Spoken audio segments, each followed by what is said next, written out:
Dude TV.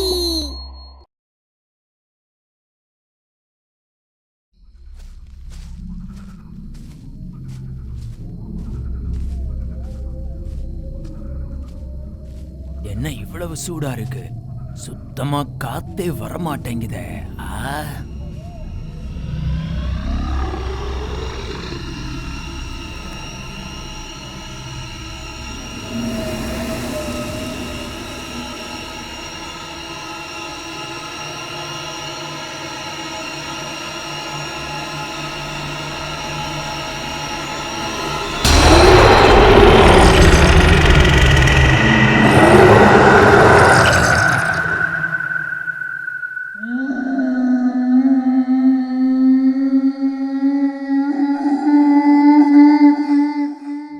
மோச்பூர்னு பெயருள்ள ஒரு கிராமத்துல அங்க இருக்கிற மக்கள் சந்தோஷமாவும் கடின உழைப்பாளியாகவும் இருந்தாங்க. தினமும் காலையில எல்லாரும் வயல் வேலைக்கு கிளம்புவாங்க, ராத்திரி வீடு திரும்புவாங்க. பீமாவும் அவருடைய பையன் அசோக்கும் மற்ற கிராமத்து ஜனங்க மாதிரி விவசாயத்துக்கு காலையிலேயே புறப்பட்டுருவாங்க. வயல் வேலையெல்லாம் முடிச்சுட்டு ராத்திரி வீடு திரும்புவாங்க. அம்மாடி சுனிதா, சாப்பாட்டை தயார் பண்ணி வை, எங்களுக்கு ரொம்ப பசிக்குது. ஆமாப்பா, பன்னீர் செஞ்சிருக்கேன், அதுவும் தாளிச்சு செஞ்சிருக்கேன், உங்களுக்கு பிடிக்கும்னு. அப்பா பன்னீர் சாப்பிட்டு சாப்பிட்டு குண்டாயிட போறாரு. அப்புறம் அவர் போட்டிருக்கிற ட்ரெஸ் அவருக்கு பத்தாம போயிடும். ஆனா திடீர்னு அந்த சிரிப்பு நின்னு போச்சு. சுனிதா திரும்ப சமையலறைக்கு போனா. உள்ள போய் அழுதா. ஆனா இவங்களுடைய குடும்பம் சந்தோஷமா இருக்கிற குடும்பம் தான். ஆனா அவங்களுக்குள்ள ஒரு கவலை இருந்துகிட்டே இருந்தது. அசோக்குக்கும் சுனிதாவுக்கும் கல்யாணமாகி 5 வருஷமாச்சு. ஆனா இதுவரைக்கும் இவங்களுக்கு குழந்தை இல்லை. எத்தனையோ தடவை டாக்டரை பார்த்தோம், எந்த பிரயோஜனமும் இல்லை.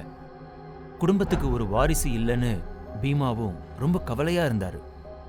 பீமாவோட மனைவியும் இறந்து பல ஆண்டுகள் ஆனதுனால இந்த துக்கத்தை பகிர்ந்துக்க அவருக்கும் யாருமே இல்லை. ஒரு நாள் இந்த விஷயத்த பக்கத்து வீட்டில் இருக்கிற விமலா கிட்ட சொன்னாரு. ரொம்ப கவலையா இருக்கு விமலா, இந்த வீட்டில் குழந்தையோடைய அழுக சத்தம் கேட்காம எனக்கு ரொம்ப கவலையா இருக்கு. என்ன பண்றதுன்னே தெரியல. அட, நீங்க எதுக்காக கவலைப்படுறீங்க? எங்க சுட்கிக்கு கூட இதே மாதிரி தான் ஆச்சு. அதனால ஊரு வெளியே இருக்கிற சாமி கிட்ட போய் வேண்டணும்.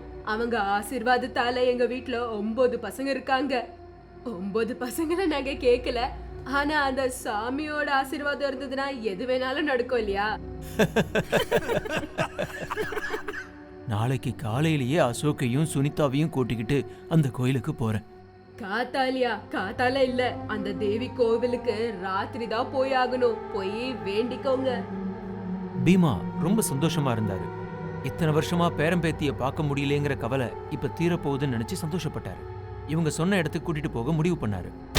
ஆனா பீமாவுக்கு ஒரு வாரிசுக்கு பதிலா 9 வாரிசு கிடைக்குதுன்னா என்ன பண்ணுவாரு? மருமகளே, இன்னைக்கு ரொம்ப நல்ல நாள். கடவுளுடைய ஆசீர்வாதம் இந்த குடும்பத்துக்கு கிடைக்க போகுது. அசோக்கை கூட்டிகிட்டு கோயிலுக்கு போ, குழந்தை வேணும்னு வேண்டிக்கோ. சரிப்பா, நான் போயிட்டு வரேன், சுனிதாவையும் கூட்டிட்டு போறேன். ஆனா ஒரு விஷயம் ஞாபகம் வச்சுக்கோமா, கடவுள்கிட்ட வேண்டும் போது ஒரே ஒரு குழந்தை வேணும்னு வேண்டிக்கோ, இல்லைன்னா கடவுள் நிறைய குழந்தைங்களை கொடுத்துட போறாங்க.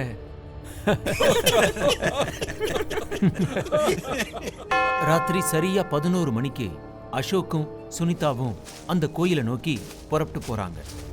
அந்த கிராமத்துடைய கோயில் 2 கிலோமீட்டர் தள்ளி இருக்கு. போற வழியும் கொஞ்சம் பயங்கரமாவும் இருக்கும். இது போதாதுன்னு ராத்திரி நேரத்துல நரிங்க ஊளையிடுறதும் இங்க அதிகமா இருக்கும். இந்த வழி பார்க்க ரொம்ப பயங்கரமா இருக்கு. ஒண்டியா வர ரொம்ப பயமா இருக்கு. ஹலோ டார்லிங், நானும் உங்க கூட தான் வந்துகிட்டு இருக்கேன். அப்புறம் எதுக்காக பயப்படுறீங்க?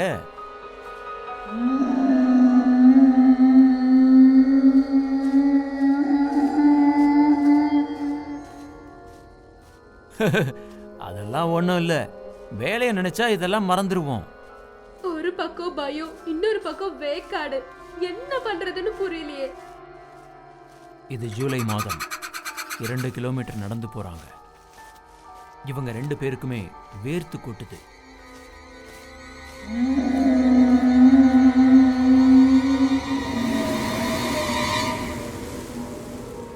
அட, இங்க பாத்தியா ஃபேன்? வா, கொஞ்ச நேரம் காத்து வாங்கிட்டு அப்புறமா நடந்து போலாம். இந்த காட்டுல ஃபேனா? இந்த ஃபேன் எங்க இருந்து வந்ததுப்பா? இதெல்லாம் எதுக்கு யோசிச்சுக்கிட்டு இருக்க? காத்து வாங்கினமா போனமான்னு இருந்துகிட்டே இருக்கணும். அதை விட்டுட்டு கண்டதை யோசிச்சுட்டு இருக்க கூடாது. வா.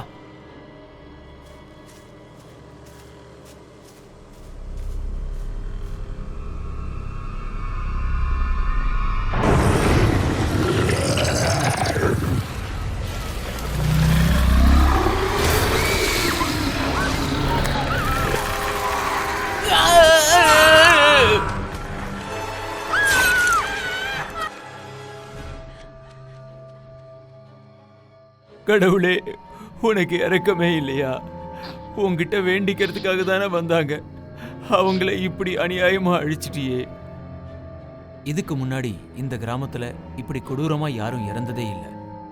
இந்த சம்பவத்துக்கு பிறகு அந்த வழியா யார் ராத்திரியில நடந்து போனாலும் அடுத்த நாள் காலையில அவங்க பிணமா கிடக்கிறது தான் வழக்கமா இருக்கு.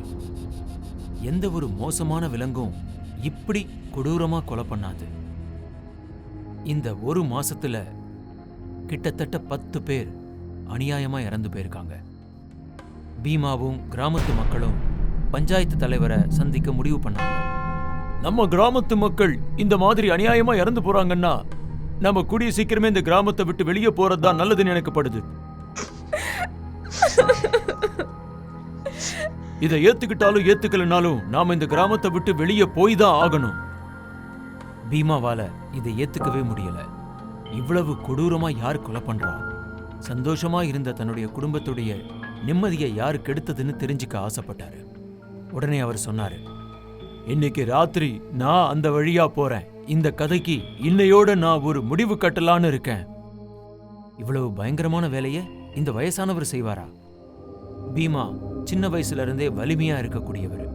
வயலுக்கு வேலைக்கு போகும்போது தன்னுடைய மகன் அசோக்கை விட இவர் நிறைய வேலை செய்வாரு. ஒரு விவசாயிக்கு இருக்கக்கூடிய அதிக பலம் இவர்கிட்ட இருக்கு. முகத்துல எந்த பயமும் இவர்கிட்ட இருக்காது. சரியா ராத்திரி 11 மணிக்கு கோடாலியை எடுத்துக்கிட்டு வீட்டில இருந்து கிளம்பி போனார்.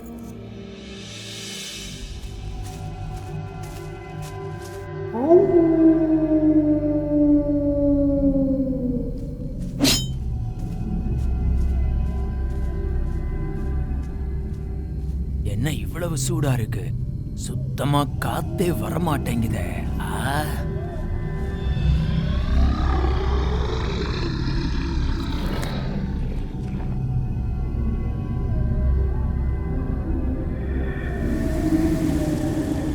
பரவாயில்ல கடவுளே, காத்து இல்லைன்னு நினைச்சேன், நீ வழி காமிச்சிட்ட.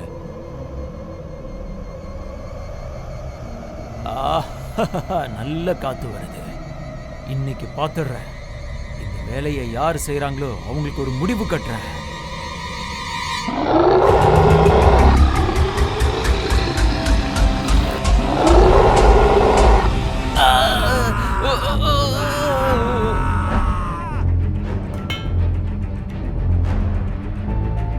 ஏன் எங்க கிராமத்தில் இருக்கிறவங்கள போட்டு இப்படி அழிக்கிற?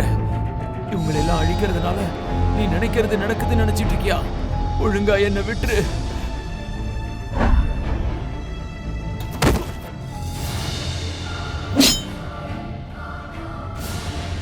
இதுக்கு மேலேயும் உன்னை சும்மா விட மாட்டேன்.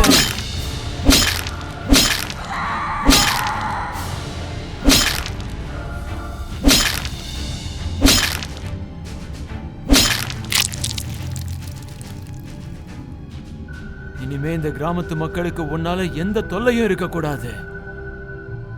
அந்த உருவத்தை பீமா சாச்சத்துக்கு பிறகு தன்னுடைய கோபம் அடங்காததுனால மேலும் மேலும் அதை வெட்டிக்கிட்டு இருந்தாரு. சந்தோஷமா சிரிச்சுக்கிட்டு நிம்மதியா இருந்த குடும்பத்துல இப்படி சோகத்தை உண்டாக்கிட்டியே. பீமா அந்த ஃபேனோட உருவத்து பக்கத்துல ஒரு மோதிரம் இருக்கிறத பாக்குறாரு. அந்த மோதிரத்தை கையில எடுத்துக்கிட்டு வீட்டுக்கு திரும்புறாரு. மறுநாள் காலையில கிராமத்து மக்கள் சந்தோஷமா இருக்காங்க. பீமாவை கிராமத்து மக்கள் எல்லாரும் பாராட்டுறாங்க. இந்த கிராமம் மறுபடியும் ஒரு சந்தோஷமான கிராமமா மாறுது. பீமா, இந்த கிராமத்தை காத்து நீ பெரிய புண்ணியம் கட்டிக்கிட்ட. ஆமா, யார் அது? நம்ம கிராமத்து மக்களை ஒவ்வொருத்தரையா கொன்னுகிட்டு இருக்கிற அந்த அரக்கன் யாரு? அப்பதான் பீமா அந்த ஃபேனோட உருவத்து பக்கத்துல இருந்து எடுத்த மோதிரத்தை கிராமத்து மக்கள் கிட்ட காமிக்கிறாரு. அப்பதான் விமலாவுக்கு ஒரு விஷயம் தெரிய வருது. அந்த மோதிரம் விமலாவுடைய புருஷனுடையது. 3 வருஷத்துக்கு முன்னாடி விமலாவுடைய புருஷன் ஃபேன் போடும்போது கரண்ட்ல அடிபட்டு இறந்துட்டார். கிராமத்துல இவரை யாருக்கும் பிடிக்காது. அதனால இறந்ததுக்கு பிறகு இவருடைய ஆத்மா அந்த ஃபேன்ல இருந்திருக்கு. விமலா, இனிமே இந்த கிராமத்து மக்கள் உன் புருஷனை நினைச்சு கவலைப்பட வேண்டிய அவசியமே இருக்காது.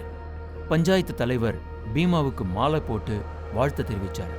கிராம மக்களும் ரொம்ப சந்தோஷமா இருக்க ஆரம்பிச்சாங்க.